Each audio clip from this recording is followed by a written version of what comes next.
Tonight on News 5 Live, stevedores go back to work. Belize City murder victim found on London Bridge. And Maya leaders reject cabinet decision on consent protocols. These stories and more up next on News 5 Live.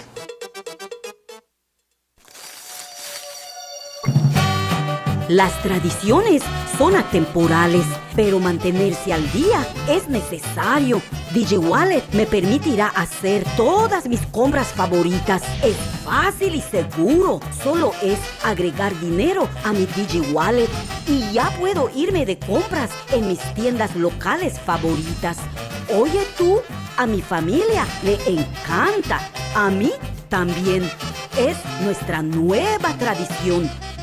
DJ Wallet, próximamente.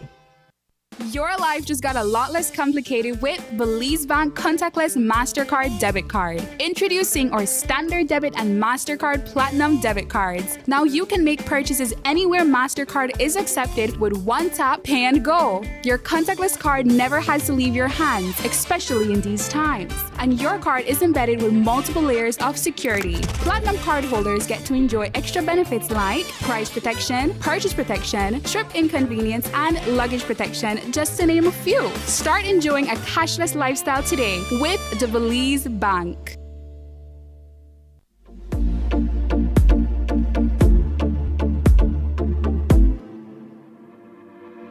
Smart's Broadband Unlimited Internet is available in all 6 districts.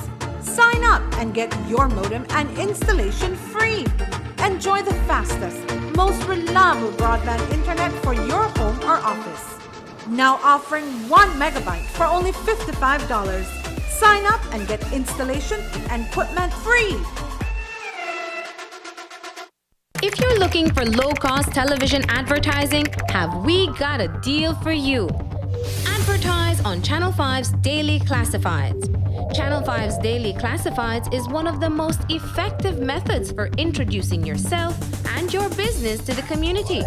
Use our Daily Classifieds to recruit employees, promote specials, promote your products or services, promote a business opportunity, increase traffic to your website, and advertise items you have for sale. Let us help you save valuable time and money. Call us today at 223-0146 or visit us at our offices on Pony Drive to discuss how we can help your business grow affordably. Channel 5's Daily Classifieds. Advertise today.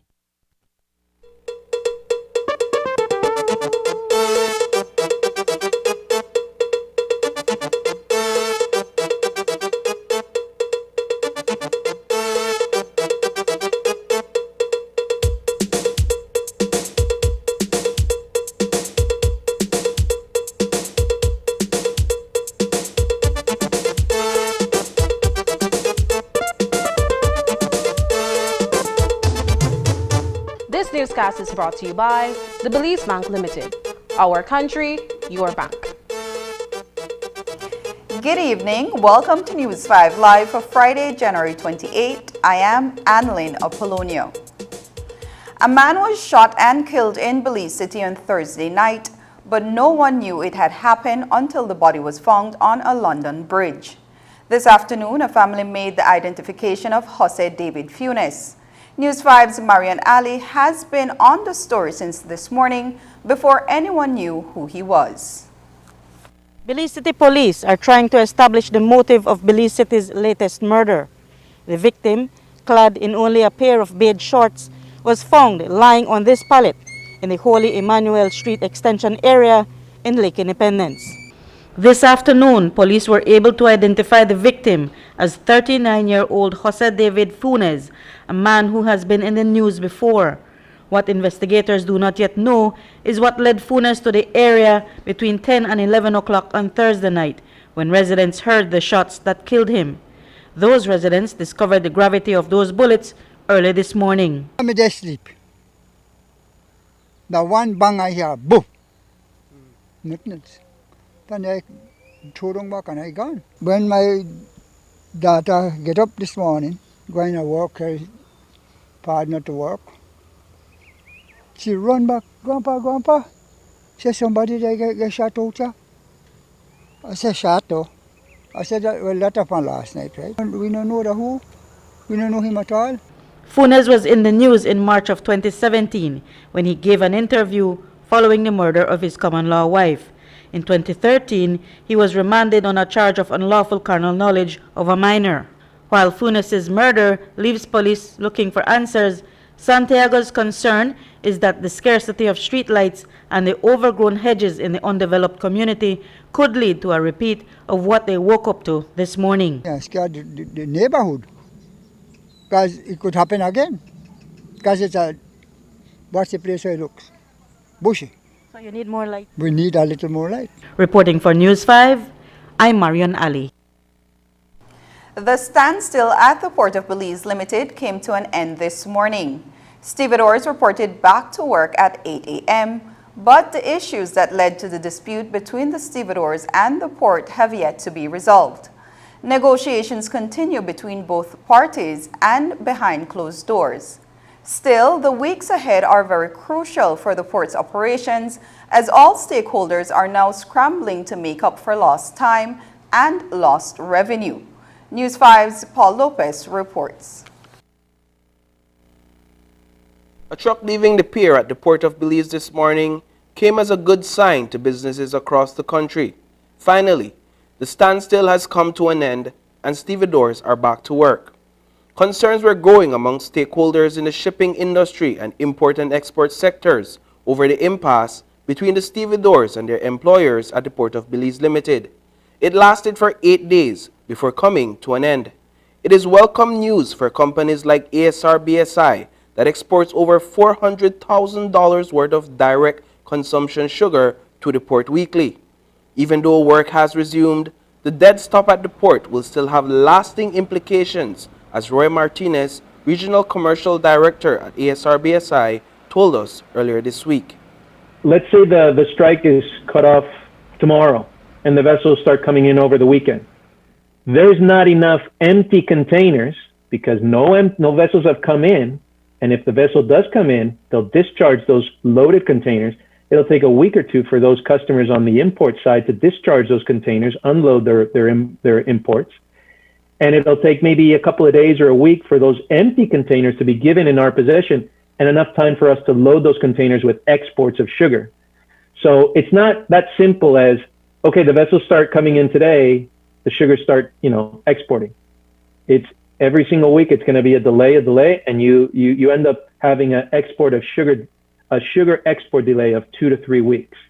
Already experiencing a backlog on the import of its products, Belize Queen Freight Services asked its customers to be patient, noting, quote, due to the backlog and uncertainty as to the order of release, we're asking for patience and understanding, end quote.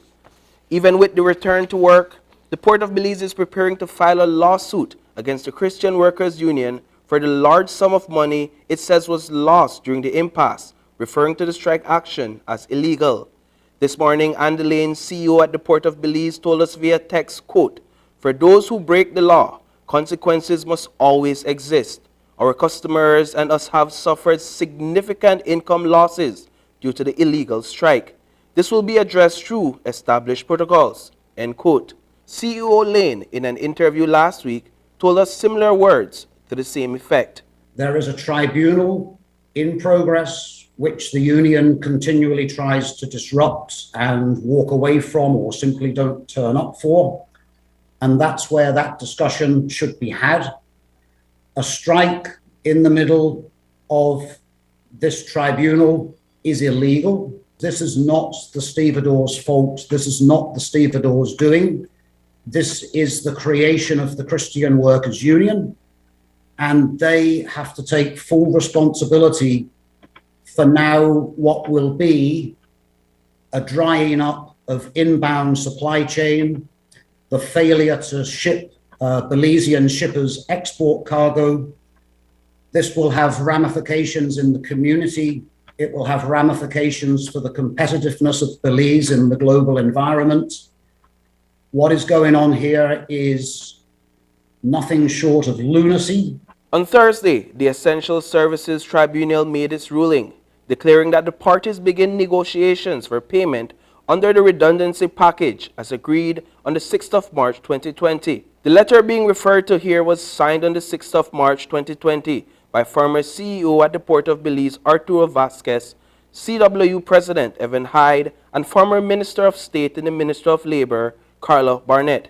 In the letter, all three parties agreed that if ASR-BSI makes a decision to permanently move its shipping of bulk sugar to Big Creek, within 60 days, a fleshed-out agreement on the redundancy package would be signed.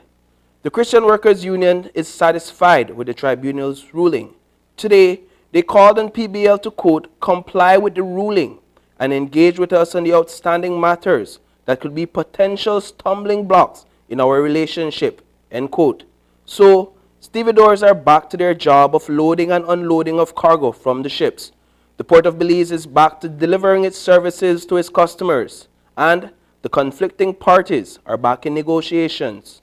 Reporting for News 5, I am Paul Lopez.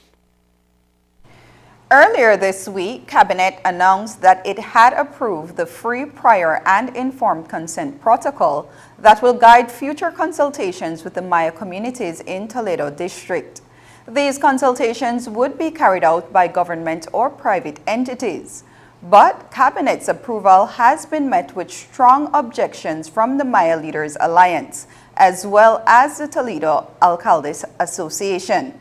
A statement issued by MLA on Thursday described government's decision as one-sided, pointing out that an agreement has not been reached between the two parties on the FPIC protocol, and neither did the Office of the Commissioner in the Ministry of Indigenous Affairs consult with them. Lastly, and perhaps most importantly, the FPIC protocol comes into force when it is filed with the Caribbean Court of Justice. This is against the backdrop of the Maya land rights issue and the ruling of the CCJ affirming the rights of the indigenous community to communal lands. This morning, MLA spokesperson Christina Koch spoke about the issue during a virtual press conference. In the latest maneuver of the government of Belize has unilaterally finalized and proceeded to file with the Caribbean Court of Justice a free, prior, informed consent protocol that was never consulted or agreed upon by the Maya people. The appellants, the Toledo Alcaldes Association and the Maya Leaders Alliance, make very clear three very points on this latest action of the government. No agreement has been reached between the Maya people and the government of Belize, who are the parties before the CCJ, on the free, prior, informed consent protocol as is required by the implementation process. Our second point is that the government of Belize, and specifically the Office of the Commissioner under the Ministry of Indigenous Affairs, they did not consult with us. At no time did they seek our agreement on the revisions to the filed protocol. And this is a problem, which leads me to my third point, that without any notice whatsoever, the protocol that was filed to the CCJ purports to come into effect upon the filing with the CCJ. The actions taken by the Briceño administration, says Koch, is a clear indication that government is not serious about carrying out the Maya land rights. These actions, and this is what is important for the government of Belize to understand, as the president has already so eloquently stated, this process further erodes the trust and the confidence of the Maya people in this government. It tells us that the government is not genuinely committed to the implementation of the Maya land rights. For 3 decades now, we have struggled against these injustices. We have struggled in the margins.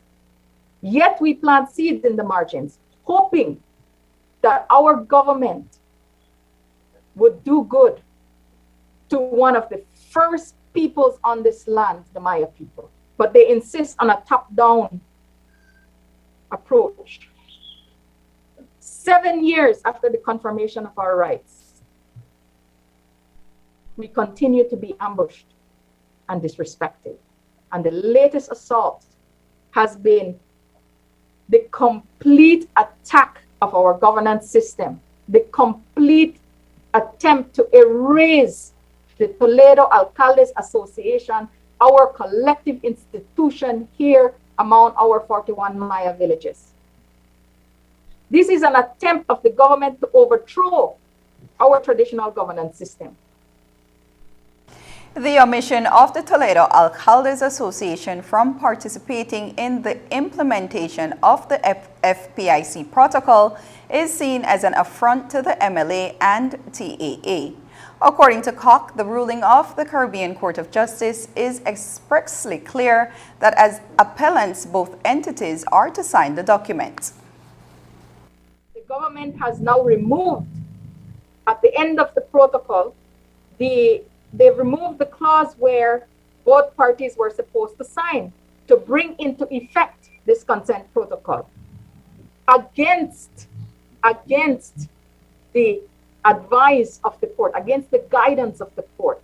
And the only reason we can think why they have removed that is because the court made it extremely clear that it is the TAA and the MLA that is to sign. They are the appellants.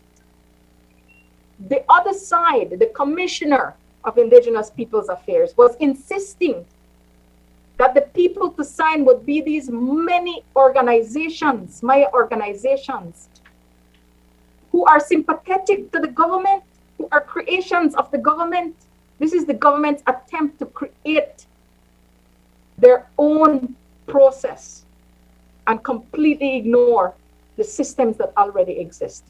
And so they have now put the commencement clause to say that it takes effect upon filing to the CCJ.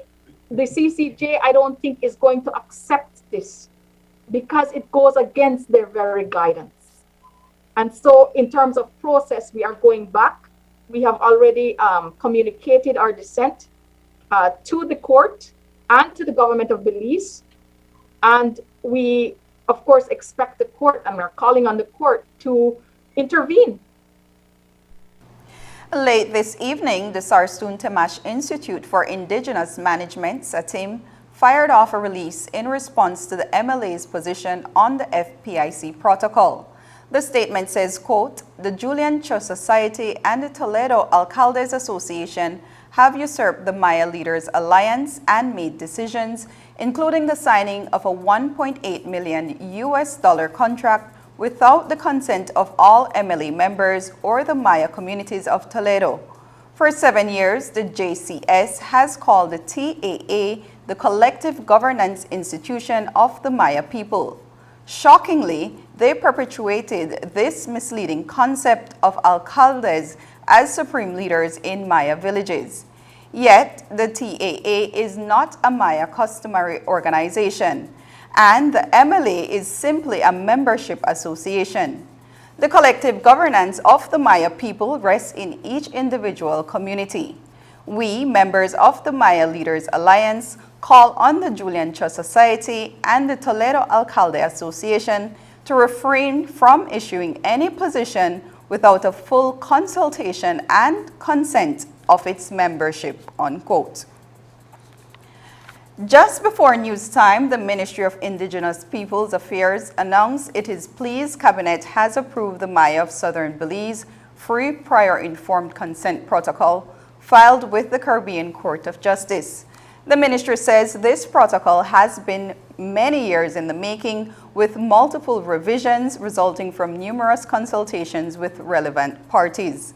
These included consultations with the Maya Leaders Alliance, including the Toledo Alcaldes Association, the Toledo Maya Cultural Council, the District Association of Village Councils, Quechua Council of Belize, Toledo Maya Women's Council, Julian Cho Society, and the Sarstoon Temash Institute for Indigenous Management. The ministry says these consultations have taken the form of an exchange of proposals on FPIC, as well as face-to-face discussions which lasted from March to November of 2021. The ministry says the FPIC recognizes this principle of Maya customary law that village members at a village meeting and not only the leaders are the supreme decision-making authority, and quote, any claim of a lack of consultation on the part of government is not so, and therefore government rejects that notion. In submitting the FPIC protocol to the court after meetings with all the Maya organizations of the MLA, we have compiled with the court's request that the FPIC be filed by the end of January 2022, unquote. The release ends that Minister Dolores Valderramos Garcia and Commissioner Gregory Chuck will further address the media shortly. Coming up, the struggle for control of the UDP continues. Will Shine be sworn in as leader of the opposition on Monday? Details when we return.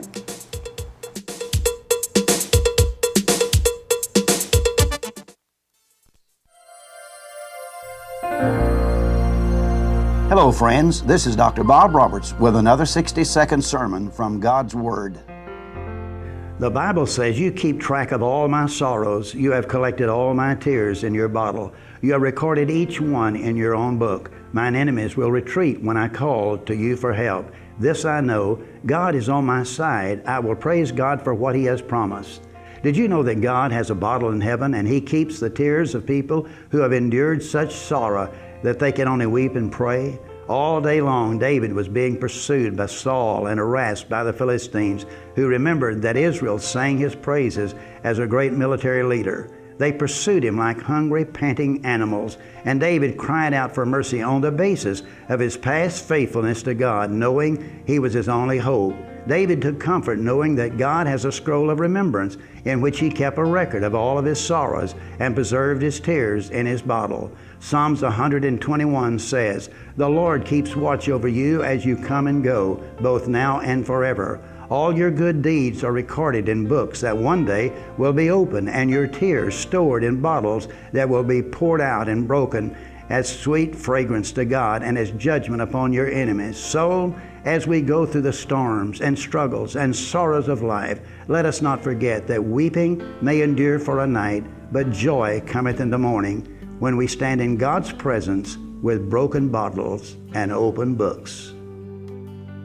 Today's 60-second sermon has been presented by Christian Foundations of Faith in cooperation with the Baptist churches in your area.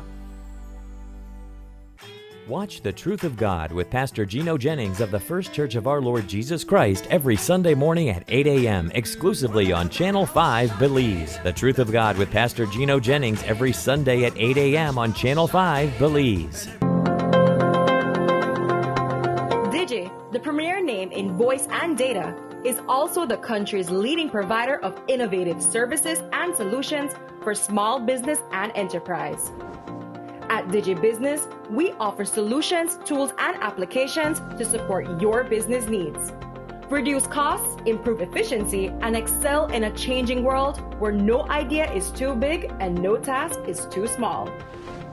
From technology advising to design implementation and management, our team of qualified solution sales and specialists can develop a reliable and robust infrastructure, allowing you to spend more time on what matters most, your business. Visit us online to explore how DigiBusiness innovative products and solutions can help your business reduce costs and improve efficiency.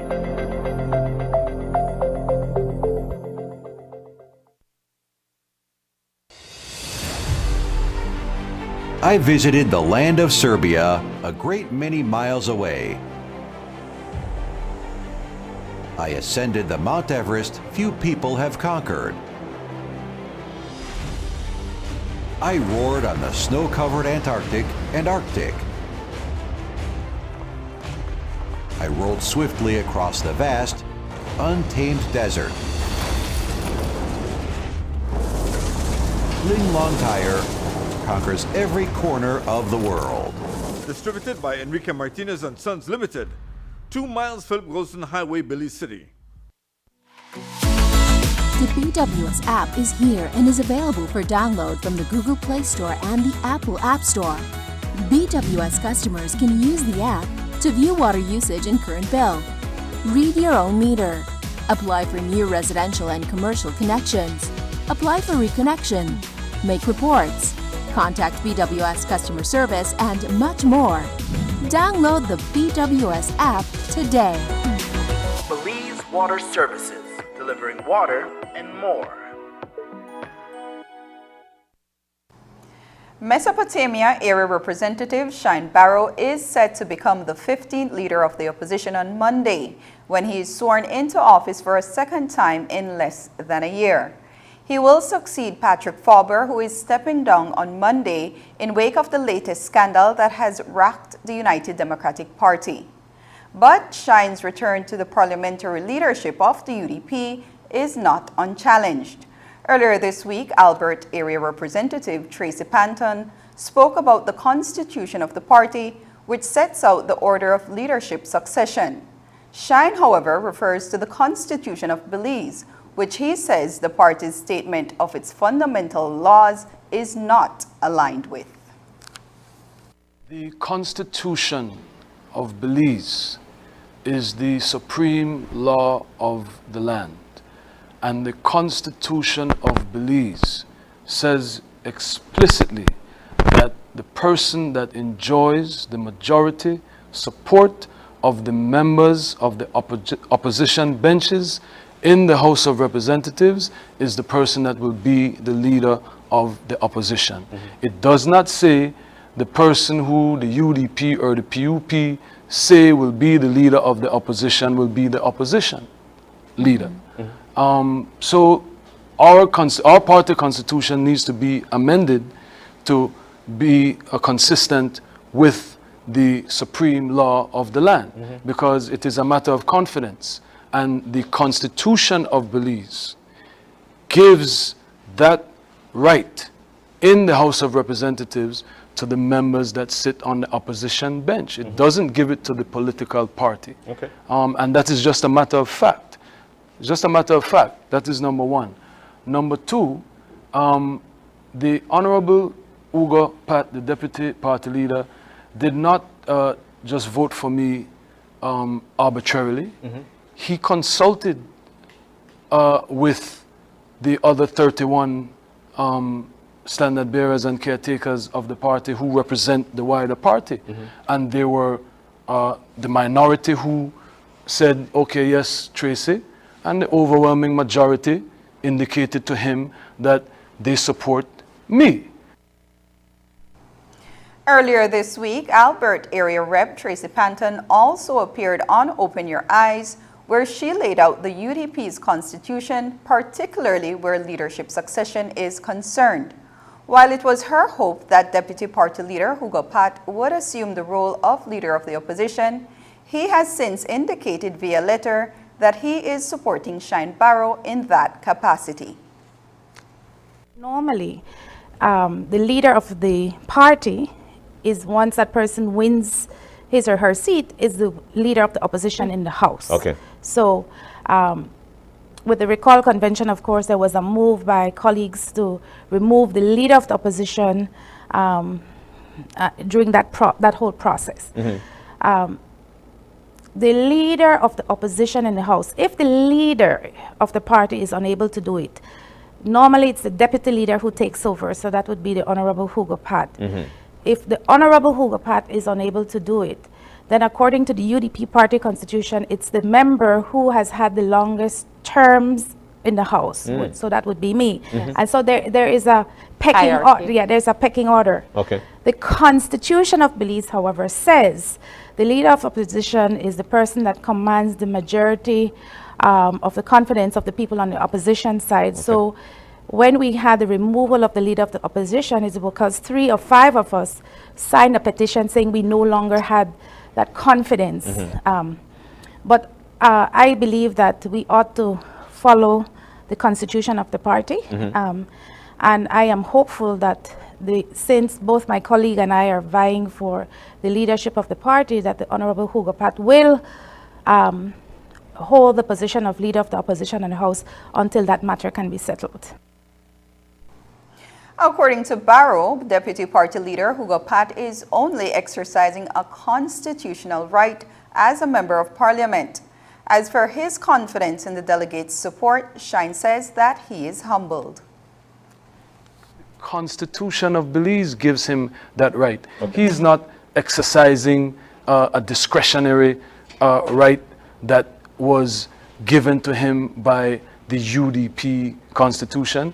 He is exercising his constitutional right as an elected member of the House of Representatives to vote for the person that enjoys his confidence. And in March, I believe it is, we will have a convention and the 500 delegates will come out and vote, and whoever the 500 delegates vote for, that is who will be party leader and leader of the opposition. They say a day is a lifetime in politics. Yeah. So I am never comfortable, I am never overconfident, but I have conviction, and I know that I have been with those people before the recall.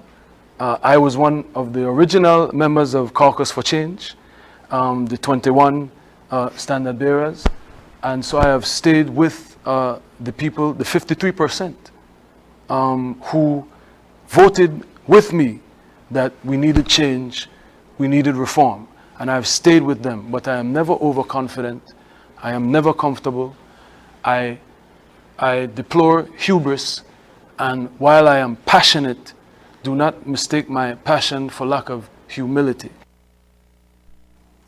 The National Council on Aging has come out against the violent act seen in a viral video where an elderly man is being knocked unconscious.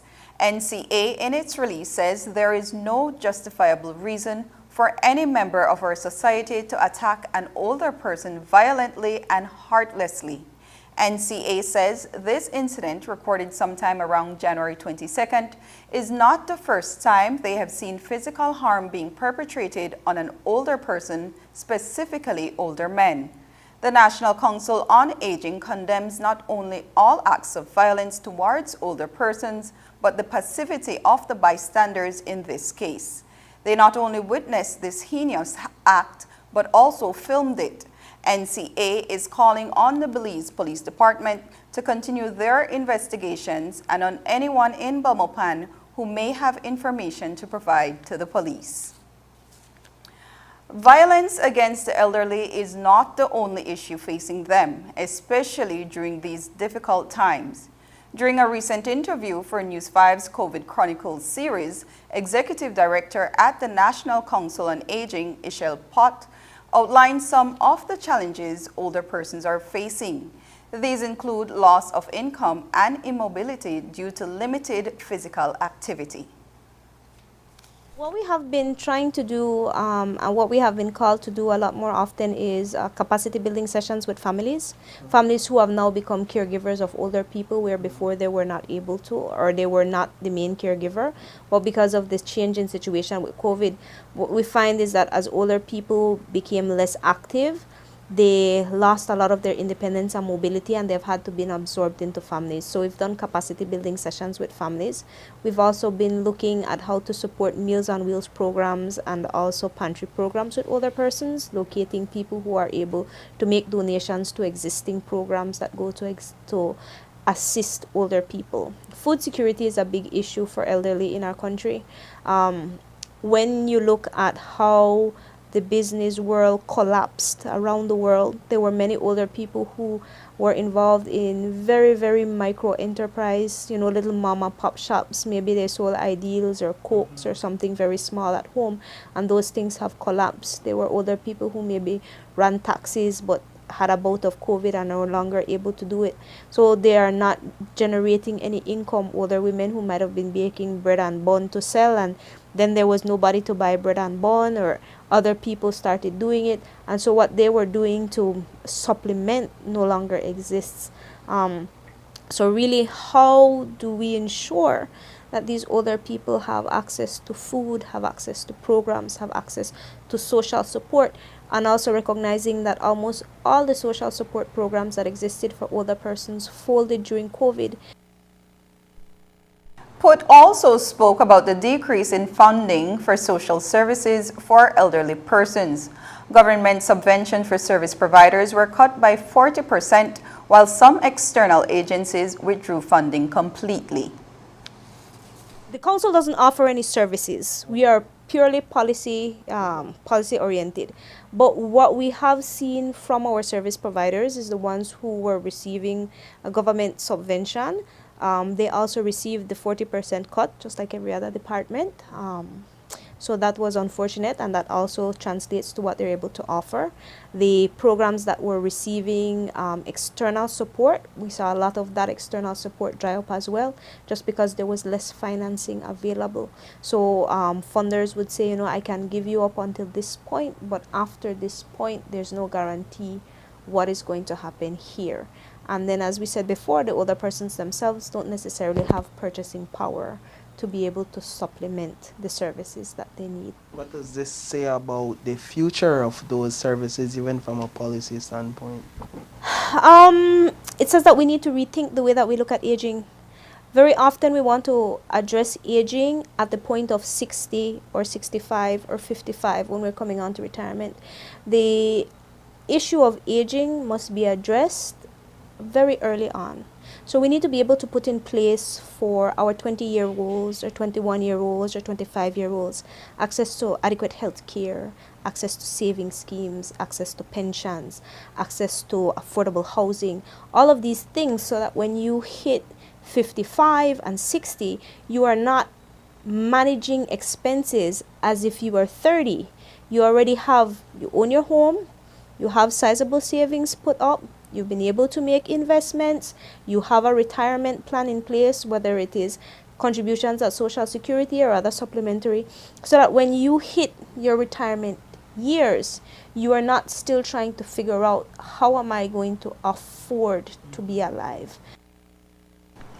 The Women's Committee of the Public Service Union has issued a strongly worded condemnation of the act of violence allegedly perpetrated by the leader of the opposition. The PSU committee says he did the right thing, announcing his intended resignation, and they expect him to carry through with his commitment. The Public Service Union reminds the community that while it is one of the most pervasive violations of human rights in the world, domestic violence is one of the least prosecuted crimes. They also call out the hypocrisy of only taking note of such cases when they involve public figures, as daily, women and young girls are abused by ordinary citizens and other professionals. The PSU is also asking the Commissioner of Police to include reports of this type of crime in his weekly address to the media, and remind Belize that only a few weeks ago, the country was observing 16 days of activism against gender-based violence. Finally, they appeal to all perpetrators to end the violence and encourage all persons who are victims to reach out to the relevant authorities for assistance. After the break, a celebration after vocational training. But first, here's a look at the latest COVID-19 figures.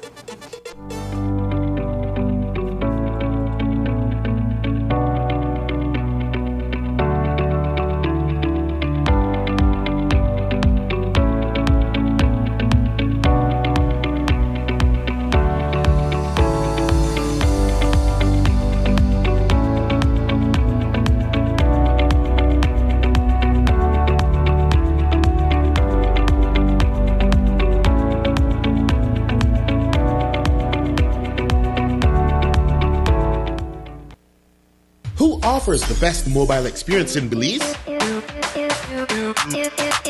You don't know? Well, the truth is, Digi, our national telecom, of course. Digi has the largest mobile LTE advanced network with over 96% countrywide coverage, offering the fastest mobile LTE data speeds at the most affordable rates with mobile plans that fit your lifestyle. The truth is, only Digi gives the ultimate mobile LTE experience. Visit your nearest Digi store to join the bigger, better network today. Digi, our national telecom. Visit us online at www.livedigi.com.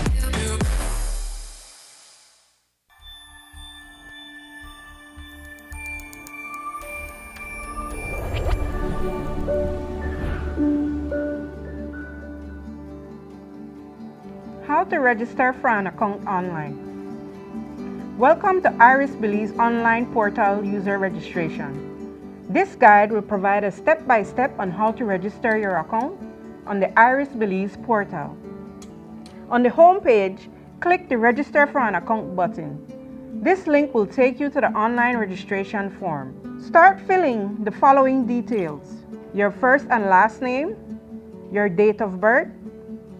Enter your name and date of birth as given on your Social Security card or birth certificate.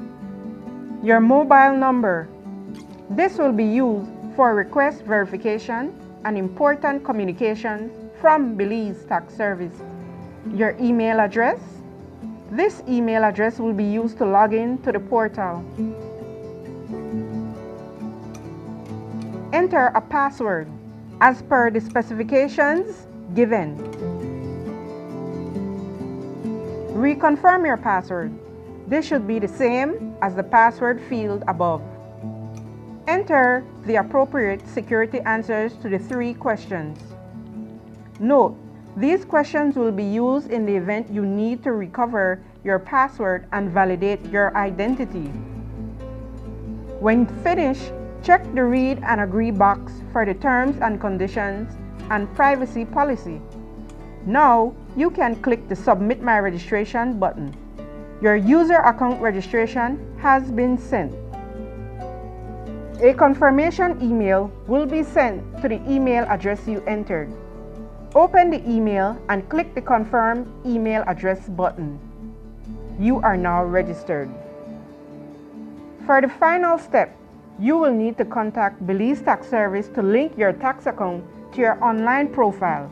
This process will take approximately 24 hours to link. Enjoy using your integrated revenue information system. Effortless, easy, electronic, efficient processing of taxes for everyone. Iris Belize. We have been a partner with Smart for over 10 plus years. We have a full Smart plan we use as our major driver for our business. We have a service that rolls over in that if you call one and it is busy, it rolls over to the next line. So once you call us, you can get us at any time. Before we got this Smart service, we were paying upwards of nearly $2,000 in phone bills. Since we've had our Smart service, we pay an average of about $600. So we've had tremendous saving, more than 50%. For the businesses, if you want to save money, switch to Smart because it is far more cost effective and the service is excellent. Smart continues to be innovative in bringing new technology and meaningful savings during these challenging times to businesses across Belize. Sign up for our VoIP technology or broadband packages and save more. Today, 36 women, mostly single mothers, completed a 2-month-long training program in one of 2 fields of their choice: cake baking and decorating, or hair analysis. This includes perms, braiding, weaving, and dyeing. The program was conducted with assistance from the Taiwanese Embassy and the Ministry of Education's IT Vet program. The Minister of Education, Francis Fonseca, and the coordinator of the program, Faye Dyer, spoke about how these initiatives help people earn their living. This type of program, this type of initiative really represents what technical and vocational education and training is all about. It's about equipping our people with the skills and knowledge they need to create employment for themselves or to find meaningful employment. This entire initiative, as well as you all know, is about women empowerment. And that is so critically important. We live in a society where, we have Unfortunately, we hear the term all the time, so many single mothers, but there's no shame in that. There's so many women in our society, in our country, are the sole breadwinners, or the sole providers for their families. And so when they are not able to put food on the table, when they're not able to make ends meet, you're not able to earn a living, then we're also looking at children who are not getting fed. We started off with 20 initially, and the Taiwanese decided that we could do more. So we attracted and we recruited 20 more, so we end up with 40. But what happened is, along the way, we lost 4. These 4 individuals were due to COVID, personal influence, things like that. But the beauty about this program was that we attracted women who were mothers, women who were single mothers, women who were striving on their own. And this program gave them a way to actually build on their skills. Their business plan was based on what they have the passion for. Some of these young ladies have some businesses on a small scale. So I also heard you develop some of them from knowing absolutely nothing. Yes, absolutely nothing. Some of them didn't know how to bake, some of them didn't even know how to basically braid the hair. 8 of the women will be enrolled in an advanced course that will provide them with seed money to develop or build upon their existing businesses. More Belizean artisans and entrepreneurs will be able to reach more customers thanks to the Enhancing the Economic Empowerment of Women in Latin America and the Caribbean project. Heritage Education Network Belize was among the recipients who were issued grants and participated in a completion ceremony today. They worked with artisans from across the country in digital literacy to promote their business and connect with the world. News 5's Dwayne Moody reports. As Belizeans, you often look for that unique gift when visiting another country that speaks to its cultural heritage. It is the same for visitors to the Jewel. And the best of the best is almost always found in remote, culturally rich villages across the country and rarely in stores. A recent project to provide digital literacy to artisans across the country, however, means these unique products can now be found on social media platforms, namely Instagram and Facebook. We thought, how do we get people onto socials, onto the information that's out there? Because if there's one thing we know, we're living in a digital age and we're seeing ministries, we're seeing all of our government updates, press office, it's all on social media. So we gave out last year free Facebook sign up, free website design. We have wonderful, wonderful partnership with the Taiwan Technical Mission in Belize, with the Republic of China, Taiwan, and with the Ministry of Foreign Affairs. And we looked at where a lot of our women's group and cooperatives are, especially in the cultural and creative industry. We are anthropologists and archaeologists. We work with communities, we work with cultural groups. And we realized that a lot of them were still not on Facebook.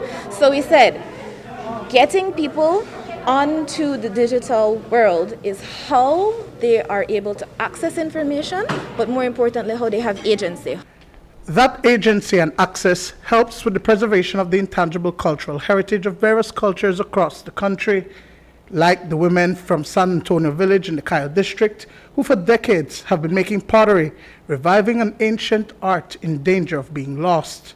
These artisans are now able to share their creations online and connect with potential customers. In the beginning, we were just finding out what we can make as women to help ourselves.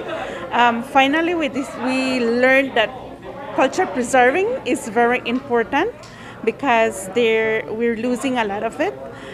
It can help us in empower women as well by bringing back what was lost. For example, the pottery.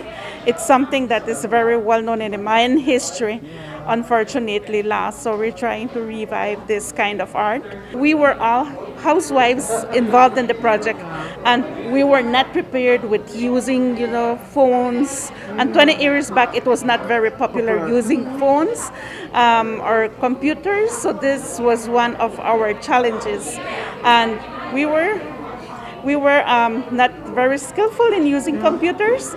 Finally, with this training, it was like a training exactly for us because they were teaching us, but at the same time we were practicing and doing what we were being taught to make. In the Belize district, Shakira Welcome works along with her grandmother in Crooked Tree to create amazing handmade woven baskets. For Welcome Handmade Baskets, establishing an online presence is a first step that might even lead to a shop in the future. It has been long enough. Long enough we've been making them. Who do you sell to? We have hotel owners, just tourist places, I guess. This helps us to promote our business on different platforms, and also we want to open a business like a gift shop or something, to impact, other people. Even Belize, it is good to share our talents in Belize, and it is very like culture. I guess about culture, like Creole culture. These are very long-lasting. While the project specifically targeted women, there were both young men also involved in the program. The Oshmulka Agro-Processors Youth Group slogan is about telling a story through embroidery.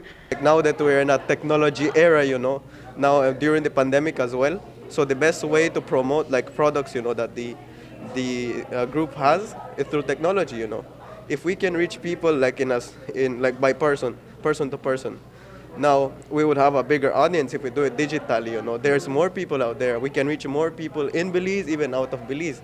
Dwayne Moody for News 5. A delegation led by Jose Abelardo May, the Minister of Agriculture, Food Security and Enterprise, is attending the Latin American Summit 2022 in Cancun, Mexico. The event draws entrepreneurs from the United States, Colombia, Panama, Belize, and Mexico who are interested in networking and investments in the region.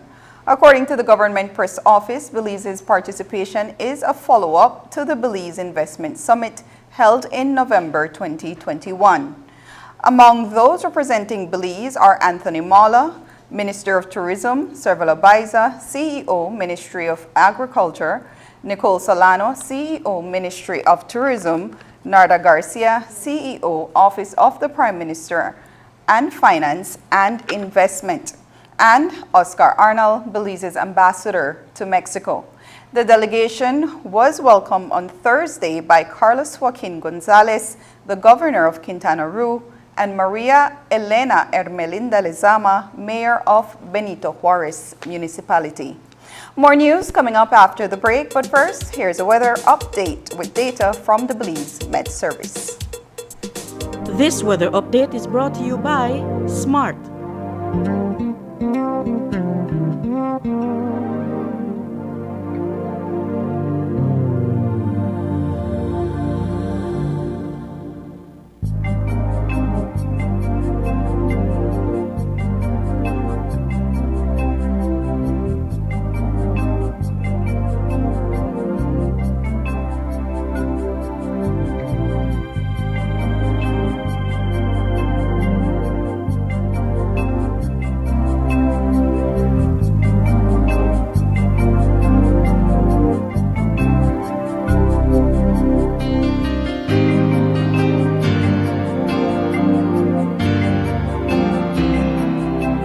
This weather update was brought to you by SMART.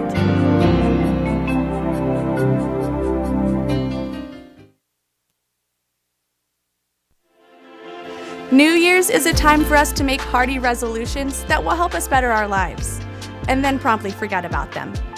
However, there are some resolutions we shouldn't forget about. Join us for our new series, 100%, where we'll be talking about being 100% in on things like our relationship with God, our spouses, finances, and more. Tune in at 10 a.m. right here on Channel 5 Belize. Es un hecho. Únicamente con Smart obtienes todo realmente ilimitado. Solo con Smart obtienes datos ilimitados en cualquier momento. Mientras que con el otro proveedor solo son datos dobles los fines de semana. Con datos ilimitados todos los días no hay necesidad de esperar, así que es un hecho que nuestros planes ilimitados superan a la competencia. Por lo tanto, no permita que le digan cómo y cuándo usar sus datos. Y obtenga llamadas, mensajes de texto y datos ilimitados. Vive la verdadera experiencia de planes ilimitados con Smart. Es un hecho. Haga el cambio y viva Smart.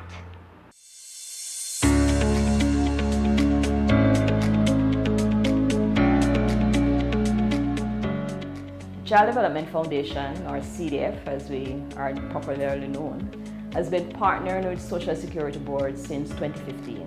Social Security Board supports our child protection initiatives.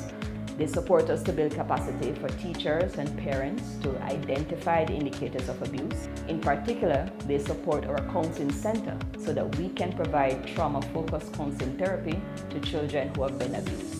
Social Security has also supported our prevention program, the Rise Girls program, to help us to equip young women who are in primary and secondary school to understand more about adolescent development and also to build good self-esteem and to build safe social networks.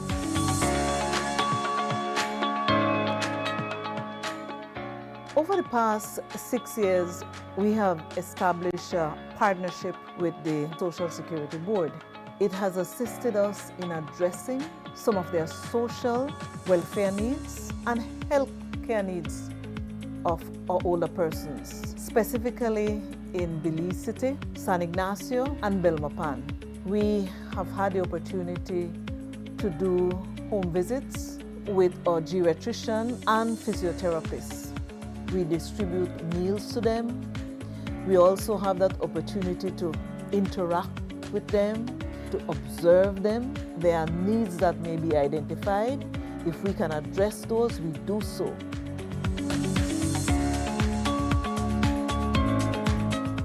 Social Security has been one of our biggest donors throughout the years, and the services that they provide to us is basically financial, and it helps with a lot of things here at the center, like bills and groceries. The center is a drop-in center for the mentally ill, elderly, homeless, deportees. They come here, they take a shower, they get their breakfast, they get their lunch, and they also do recreational stuff here at the center. They can watch television, they listen to music, they play games, and they just, interact with each other, because here it's like a family.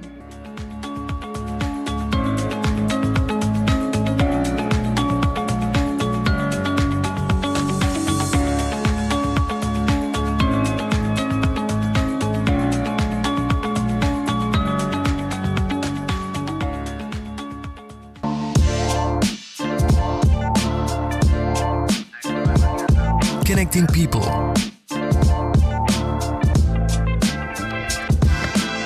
Creating memories. Hey guys, so here we are at the Glaze Out Kitchen. I just prepared this amazing broccoli. Sharing a smile. Next Gen, the ultimate digital experience.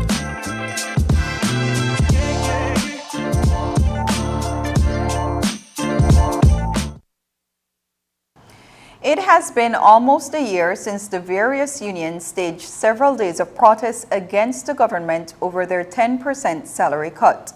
This week, government representatives met with their union counterparts to discuss the growth of the economy and the topic that matters to them, the 10%.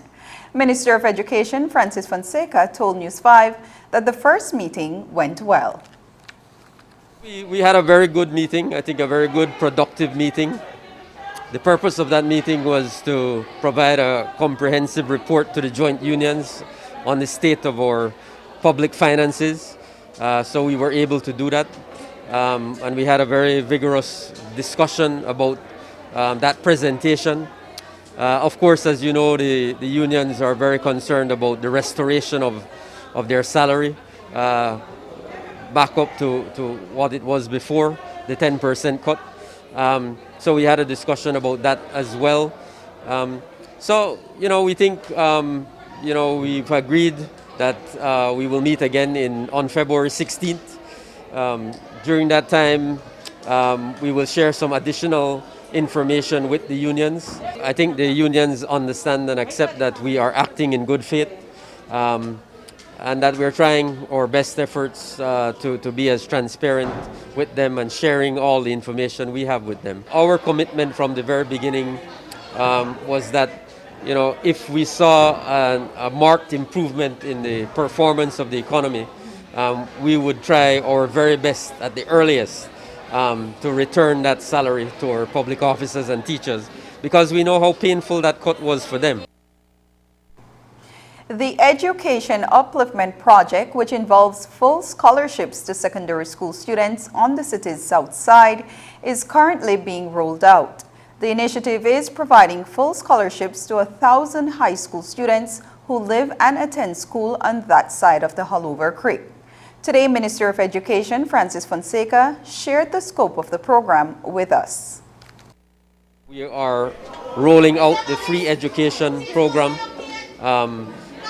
starting with our pilot in 4 government high schools, Sadie Vernon, Excelsior, Maud Williams, and Gwen Lizarraga. So that will be the start of it. So we're very excited about that initiative. A lot of work has gone into it. And as I have said, it's not just about tuition, it's a comprehensive approach to education in those communities. Looking at transportation issues, looking at school feeding programs, looking at social support to the families of these students. So it's a comprehensive approach to education in these marginalized communities. Up next, a climate-friendly agricultural project getting off the ground. The Maya Nut Micro Project when we return.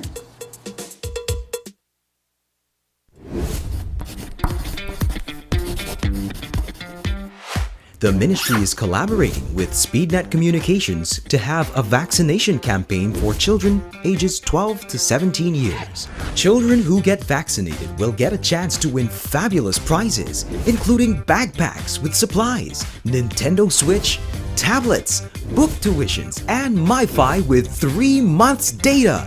Only children 12 to 17 years old can participate in this smart and Ministry of Health and Wellness raffle. At vaccination sites, each vaccinated child, upon being vaccinated, will receive a ticket to place their name, age, date of birth, BHIS number, and contact information on, which will be filled out by a parent or legal guardian. The sooner a person vaccinates, the more chances he or she will have to win. Get vaccinated, Belize! Vaccination saves lives. Taking its name from the venerable father of the nation, the George Price Highway stretches 77 miles from Belize City to Benqueviejo. Originally built in the 1930s, this cross-country highway system is the artery that links Belize to Central America at the western border with Guatemala. That connection facilitates overland trade, supporting Belize's economic development. Winding its way across the scenic countryside, the George Price Highway from Roaring Creek to Esperanza has been fully reconstructed to meet international standards, with particular emphasis on road safety. A shorter and hassle-free commute is best enjoyed when everyone obeys the traffic laws. To reduce the number and frequency of road traffic accidents, it means that a seatbelt must be worn at all times and the speed limit observed when traveling along the highway. It also means that pedestrians must use sidewalks and crosswalks where available. Buses should only board and discharge passengers at a designated bus stop. Road safety is everyone's responsibility. It begins with you.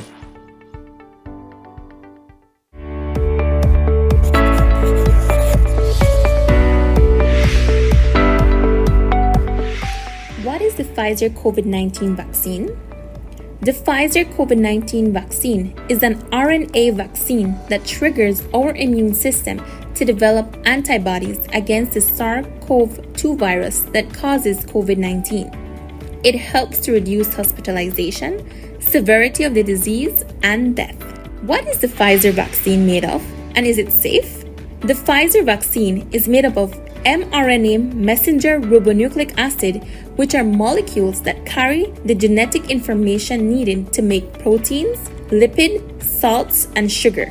It is safe for persons 12 years and older and does not contain the COVID-19 virus, hence cannot cause infection.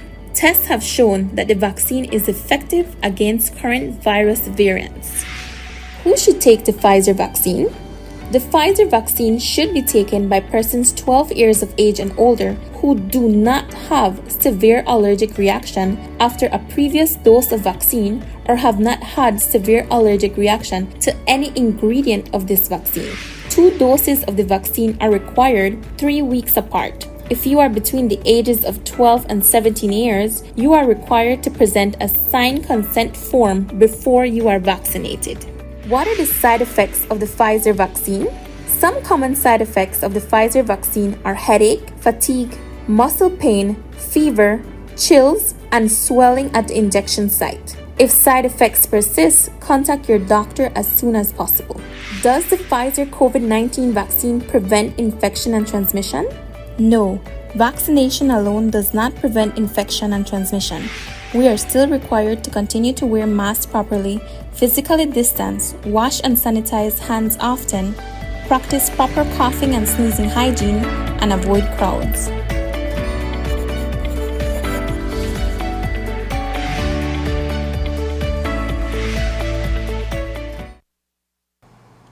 A Maya Nut micro-project under the Community Resilience Building in the Caribbean program has been implemented by the Belize Red Cross. It looks at providing not only food security to 7 communities in the Belize and Cayo districts, but also generating income. In addition, it addresses the wider issue of climate change. The Maya Nut tree, which is also referred to as the Ramon tree, is being planted, the nut harvested, packaged, and sold. En mi país se llama ojuste. Aquí para el área mesoamericana esto es conocido como árbol de Ramón. Es la semilla de Ramón. Fue una semilla nativa muy importante para la dieta de nuestros antepasados mayas. Posee grandes bondades como hierro, ácido fólico, zinc, es alto en fibra, tiene vitamina A, vitamina B, vitamina C. Es un árbol sumamente bondadoso que no necesita grandes espacios, no necesita fertilizantes, no necesita ningún tipo de químico para cultivarse. Es completamente orgánico y se adapta a cualquier clase de clima. Entonces nosotros estamos diciéndole a las personas, siembren un árbol de Ramón y ustedes están sembrando alimentos para las futuras generaciones, van a tener un aire más limpio y van a conservar los mantos acuíferos. This time around, they actually are seeing tangible, profitable results from the work that they're doing. And we engage the community, and not only the communities of the project, but we have even managed to include the neighboring communities in some cases. So we have been working in 7 communities, 5 in the Cayo district and 2 in Belize City. And once people started to know more about it, others got interested, and things like that rippling effect of knowledge being disseminated, engaging the community and taking what they are already doing on a small scale and trying to help them make it bigger. Sometimes you just need a spark to start a fire, a very small spark. After the momentous victory last week, the Barbados Labour Party was finally sworn into cabinet on Wednesday. One of Prime Minister Mia Mottley's first proposals to Parliament is for a constitutional amendment to allow an 18-year-old to serve as senator. Her reasoning is if young people are old enough to vote, they should be eligible to serve. Currently, Barbados's constitution stipulates that senators must be 21 years old. Khalil Kotdewala is the first candidate that Mottley has in mind to appoint. The Prime Minister also reached out to the Democratic Labour Party, which had the second highest votes in the election, to give an opportunity to appoint 2 senators. Here is more from Caribbean Week in Review. Just as I did on the last occasion, I now formally repeat the offer of the government of Barbados, having received the opinion this morning, to offer to the party receiving the second highest votes in the election preceding, in the absence of a leader of the opposition, the opportunity to be able to appoint 2 opposition senators.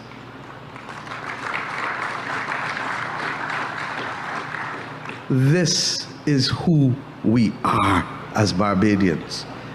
And victory must never allow us to believe that it is a license to obliterate those for whom others voted. This is who we were raised to be as Barbadians. And I trust and pray that on this occasion, the officers and members of the Democratic Labour Party will recognize that this is not a political trick, that this is a genuine desire to keep our multi-party democracy alive. However, the DLP rejected the offer, saying that there is no basis in law for it. And that's the news. Tonight's broadcast is available in both text and streaming video at channel5belize.com. You can also connect with us on our Facebook page at facebook.com/News5Live. I'm Adeline Apollonia. Thanks for joining us. And from all of us here at News 5, please remember to wash your hands, keep your social distance, and stay safe. Good night.